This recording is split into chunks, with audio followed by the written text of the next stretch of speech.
Students, कैसे हैं आप। उम्मीद है आप सभी अच्छे होंगे। आइए आप सभी लोगों का मैं अपने चैनल लेसन चिकित्सा में स्वागत करता हूं। आपके सामने मैं पत्रकारिता लेखन से संबंधित एक वीडियो लेकर आपके सामने प्रस्तुत हूं। ये जो पत्रकारिता लेखन है, अभिव्यक्ति और माध्यम, जो क्लास 12th एंड 11th दोनों क्लासेस में पढ़ाई जाती है, उसी बुक से एक चैप्टर है पत्रकारिता लेखन। आज हम उसी के बारे में बात करेंगे। उसी से संबंधित कुछ प्रश्न हैं जो आपके सामने मैं प्रस्तुत करूंगा। तो आइए सीधे हम स्क्रीन पे चलते हैं और देखते हैं कौन कौन से प्रश्न हैं। पहला प्रश्न है आपके सामने। प्रश्न 1, पत्रकारिता किस प्रकार का लेखन है। पहला, पौराणिक प्रसंग लेखन। दूसरा, साप्ताहिक लेखन। तीसरा, दैनिक इतिहास लेखन। और चौथा है पुरातन समाचार लेखन। ये 4 ऑप्शन हैं। आप बताएं इन 4 ऑप्शन में से कौन सा ऑप्शन सही होगा। उम्मीद है आप ऑप्शन समझ गए होंगे और आंसर भी आपका आ चुका होगा।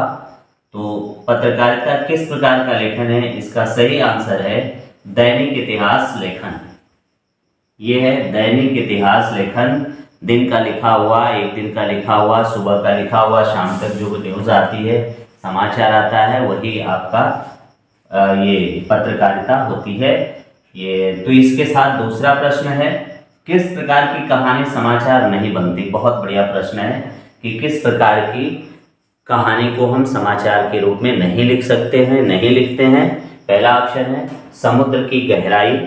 दूसरा ऑप्शन है आग का लगना। तीसरा ऑप्शन खेतों का मापन। और चौथा ऑप्शन भूत प्रेतों की कहानियां। इन 4 में से कौन सा ऐसा ऑप्शन है जिस पे लेखन नहीं होता है, जो समाचार नहीं बनता है। तो उम्मीद है आपका आंसर आ गया होगा। और यदि आपका आंसर आग का लगना लग रहा है तो ये आंसर वाकई गलत है। आंसर सही होगा कौन सा बताइए। ये ऑप्शन इसका होगा किस प्रकार की कहानी समाचार नहीं बनती है। इसका आंसर होगा चौथा, भूत प्रेतों की कहानियां। भूत प्रेतों की कहानियां कभी भी समाचार नहीं बनती है, कभी भी न्यूज़ नहीं बनती है। आइए देखते हैं तीसरा प्रश्न। समाचार के चयन और प्रस्तुत नीति को क्या कहते हैं। समाचार के चयन और प्रस्तुति लेखन नीति को क्या कहते हैं। पहला है ऑप्शन प्रबंध नीति। दूसरा पत्रकार नीति। चौथा संपादकीय नीति।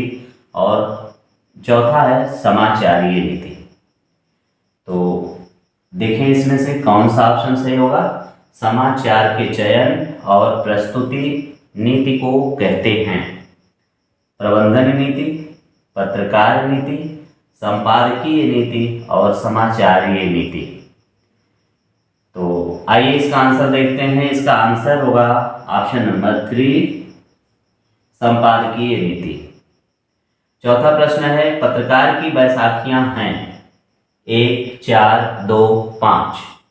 पत्रकार की बैसाखियां हैं, संख्या में आपको बताना है कि कितनी बैसाखियां हैं पत्रकार की। जिस बैसाखी जानते हैं सहारा का काम करती है, उसी तरह हर पत्रकार के लिए बैसाखी है और वो 4 बैसाखियां होती हैं। कुल कितनी बैसाखियां होती हैं? 4 बैसाखियां होती हैं। तो इसका सेकंड वाला ऑप्शन सही होगा। इन बैसाखियों के ही आधार पर, इन बैसाखियों का सहारा लेकर पत्रकार अच्छा समाचार लिखता है और वह अपने समाचार लेखन में प्रथम स्थान या यूँ कहिए कि सम्मानजनक स्थान प्राप्त करता है। तो इन 4 प्रकार के बैसाखियां का सहारा लेना पड़ता है। आइए 5वां प्रश्न देखते हैं। पत्रकार की बैसाखियों में शामिल नहीं है। देखिए इसी से जुड़ा हुआ एक प्रश्न है। पत्रकार की बैसाखियों में शामिल नहीं है। पहला ऑप्शन है सच्चाई। दूसरा ऑप्शन है पक्षपात। तीसरा ऑप्शन है निष्पक्षता। और चौथा ऑप्शन है अस्पष्टता। तो ये सच्चाई में कुछ 3 ऐसे बैसाखियां हैं जिसका प्रयोग होता है। एक बैसाखी है जिसका प्रयोग नहीं होगा इसमें। तो आप बताएं कि वो कौन सा है जो बैसाखी के फॉर्म में नहीं आता है, पत्रकार की बैसाखियां नहीं हैं। तो पहला ऑप्शन है सच्चाई या पत्रकार की बैसाखी है। पत्रकार को सच्चा होना चाहिए, सच्चाई का सामना करना चाहिए, सच्चाई के साथ समाचार लिखना चाहिए। तो ये एक बैसाखी उसकी है, सही है। यहाँ पे देखिए निष्पक्षता, जब भी समाचार आप लिखें, समाचार लेखन होता है तो उसमें किसी भी तरह की पक्षपात वाली बात नहीं होनी चाहिए, एकदम निष्पक्ष होकर के समाचार लिखना होता है। और चौथा है अस्पष्टता, समाचार स्पष्ट हो। और इसी क्रम में आप जानते हैं, अब इन तीन को तो मैंने बता दिया, तो कंफर्म हो गया कि कौन है जो समाचार का बैसाखी नहीं है, तो वह है दूसरा ऑप्शन यानी पक्षपात। पक्षपात किसी भी तरीके का नहीं होना चाहिए। यदि ऐसा आप करते हैं तो आप समाचार अच्छा नहीं दे रहे हैं, आप धीरे धीरे समाज की नज़रों से गिर जाएंगे और आपका पत्रकारिता समाप्त हो जाएगी। तो इस तरह से पत्रकार की बैसाखियों में शामिल नहीं है, मीन्स पक्षपात नहीं होना चाहिए। आइए अगला प्रश्न हम देखते हैं। प्रश्न नंबर 6 है, पत्रकारिता के प्रकार हैं। पत्रकारिता कितने प्रकार की होती है? ऑप्शन के नाम पर नंबर्स के आधार पर आपको देखना है। पहला ऑप्शन है 4, दूसरा ऑप्शन है 6, तीसरा ऑप्शन है 8 और चौथा ऑप्शन है 10। तो पत्रकारिता के कितने प्रकार हैं? उम्मीद है आपका आंसर आ गया होगा। तो आइए देखते हैं इसका आंसर। पत्रकारिता के कुल 6 प्रकार होते हैं, मीन्स 6 प्रकार की पत्रकारिता होती है। उसी से जुड़ा हुआ अगला प्रश्न है, पत्रकारिता के प्रकार में शामिल नहीं है। प्रश्न नंबर 7, पत्रकारिता के प्रकार में शामिल नहीं है। ठीक इसके ऊपर आपने प्रश्न पढ़ा है, पत्रकारिता के प्रकार हैं, कुल 6 प्रकार होते हैं। उसमें से अगला प्रश्न पूछ रहा है कि पत्रकारिता के प्रकार में शामिल नहीं है, कौन सा है जो पत्रकारिता में नहीं आता है? पहला ऑप्शन खोजी पत्रकारिता, दूसरा वॉचडॉग पत्रकारिता, तीसरा विज्ञापन पत्रकारिता, चौथा विशेषीकृत पत्रकारिता। तो आप बताएं कि आपका आंसर कौन सा होगा?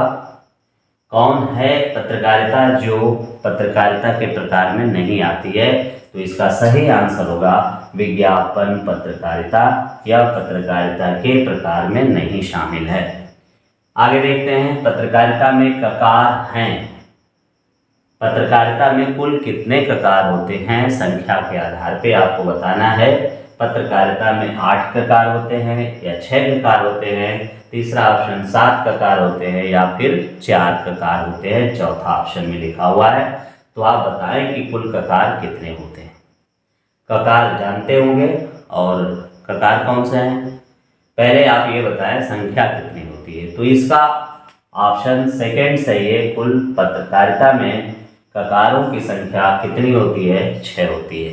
वो 6 ककार कौन कौन से होते हैं? कब, क्यों, कहाँ, कैसे, इस तरीके से जो प्रश्न होते हैं, इस तरीके से करके कुल 6 प्रकार होते हैं, 6 ककार होते हैं, 6 तरह के प्रश्न होते हैं जो क्या से शुरू होते हैं, क से शुरू होते हैं, क्या से नहीं क से शुरू होते हैं। तो इस तरीके से कुल 6 ककार कहलाते हैं। उसमें से 3 से 4 ककार ऐसे होते हैं जो समाचार की शुरुआत में लिख दिए जाते हैं, और 2 ककार ऐसे होते हैं जो कहाँ लिखे जाते हैं? एकदम अंत में लिखे जाते हैं, जिसमें पूरा पूरा विश्लेषण होता है, व्याख्यानात्मक होते हैं, उससे जुड़े हुए प्रश्न आपके सामने आएंगे। तो आइए अगला प्रश्न हम देखते हैं।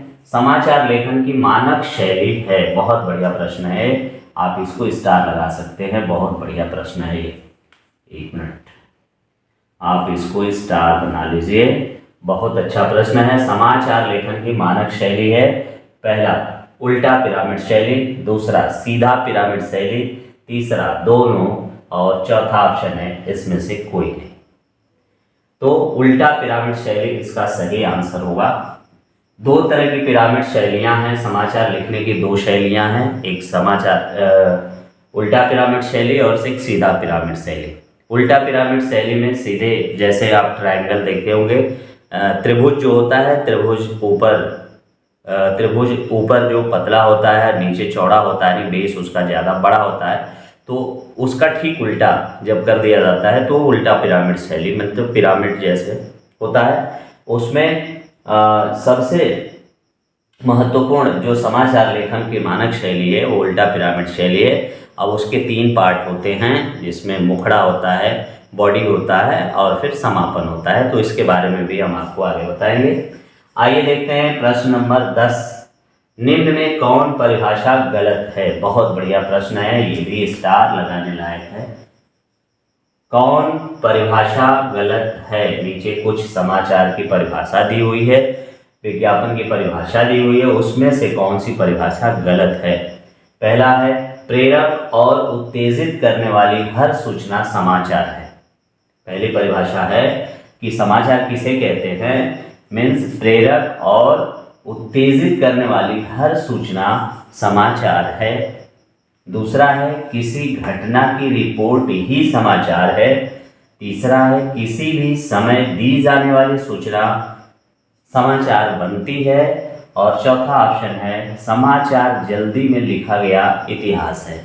तो इन चार ऑप्शन में से आप बताएं कौन सा ऐसा ऑप्शन है, कौन सी परिभाषा है जो समाचार की परिभाषा नहीं है, समाचार की परिभाषा गलत है, वो ऑप्शन कौन सा है? उम्मीद है आपका आंसर आ गया होगा। किसी घटना की रिपोर्ट ही समाचार है, ये एकदम सही है। प्रेरक और उत्तेजित करने वाली हर सूचना समाचार है, ये भी एकदम सही है। समाचार जल्दी में लिखा गया इतिहास है, यदि यहाँ आपका आंसर सही हो रहा है तो ये भी गलत है, ये सही नहीं आंसर है। सही आंसर आपका तीसरा वाला है, किसी भी समय दी जाने वाली सूचना समाचार बनती है। यह गलत है, किसी भी समय नहीं दी जाती है, उसके लिए सही समय की ज़रूरत होती है। सही समय पर दी जाने वाली सूचना समाचार बनती है। तो इस तरीके से हम आपके सामने कुल 10 प्रश्नों का संकलन लेकर आए हैं।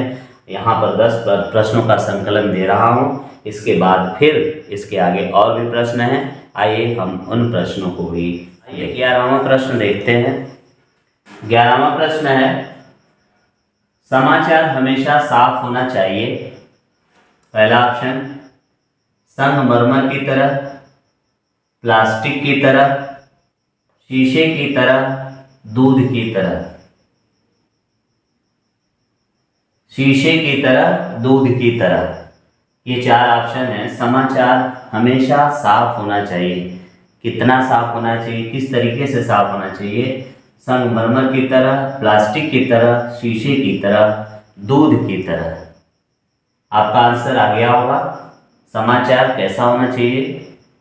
शीशे की तरह साफ होना चाहिए, मीन्स किसी भी तरह की गंदगी नहीं होनी चाहिए, किसी तरह की बातें उसमें छुपाई नहीं गई होनी चाहिए।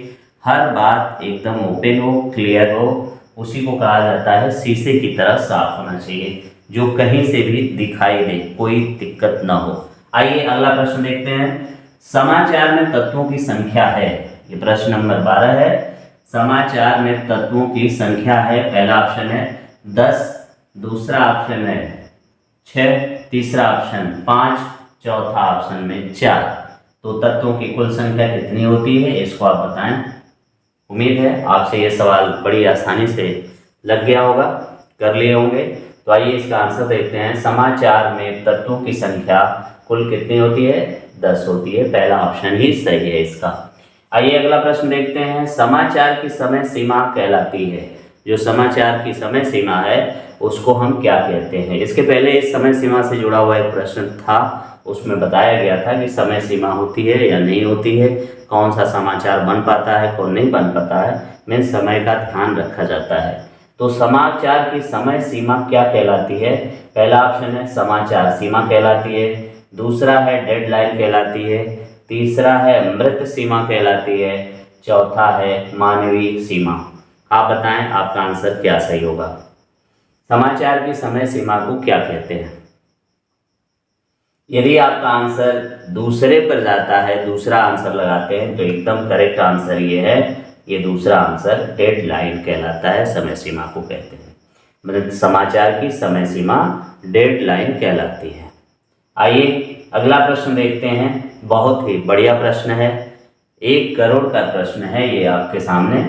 समाचार को विवरणात्मक, व्याख्यात्मक और विश्लेषणात्मक पहलू के लिए प्रयोग होने वाले जो ककार होते हैं वो कौन से हैं?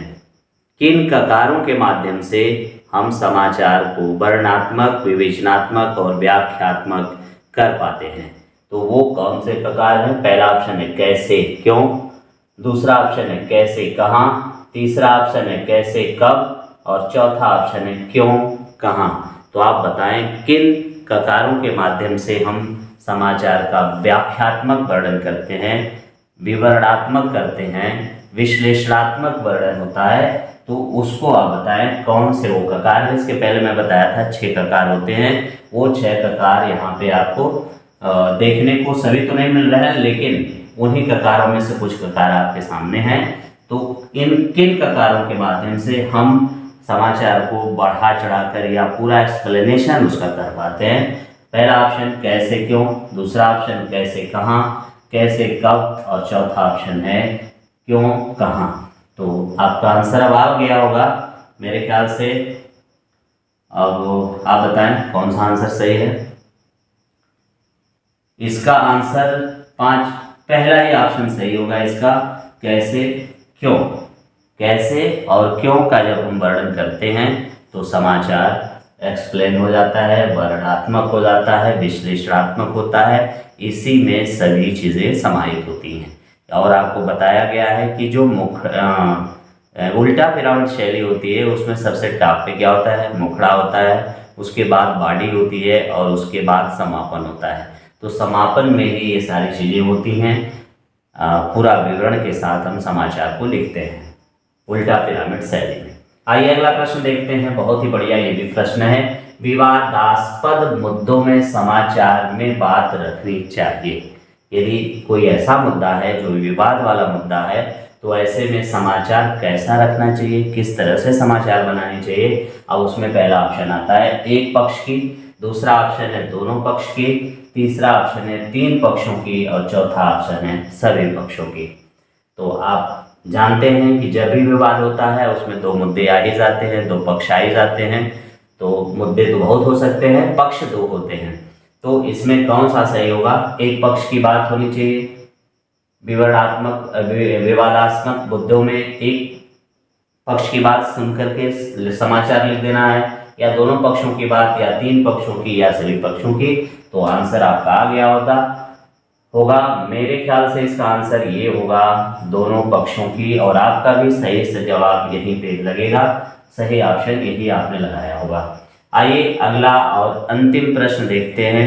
इसमें है बहुत बढ़िया ये भी प्रश्न है, उल्टा पिरामिड शैली में नहीं होता है। जो उल्टा पिरामिड शैली होती है, उल्टा पिरामिड शैली में ही हम समाचार को लिखते हैं।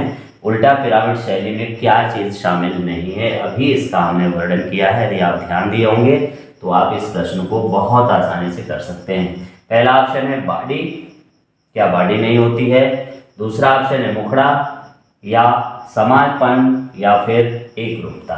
तो इसमें से कौन ऑप्शन है जो उल्टा पिरामिड शैली में नहीं होता है, बताएं।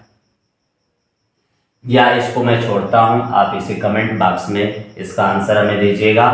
और उम्मीद है इसके पहले जो भी प्रश्न हमने दिए हैं, दूसरे तीसरे प्रश्न, ठीक इस प्रश्न के पहले मीन्स 15वें या 14वें प्रश्न में इसका वर्णन मैंने किया है। आप उसे ध्यान से सुने होंगे, यदि नहीं तो फिर बैठ जाइए और उसे सुन लीजिए। और इस लास्ट वाले प्रश्न का उत्तर आप कमेंट करके मुझे बताएंगे, कमेंट बॉक्स में बताएंगे। और इसी तरह की वीडियो पाने के लिए मेरे चैनल को लाइक करें, सब्सक्राइब करें। तब तक के लिए नमस्कार, धन्यवाद।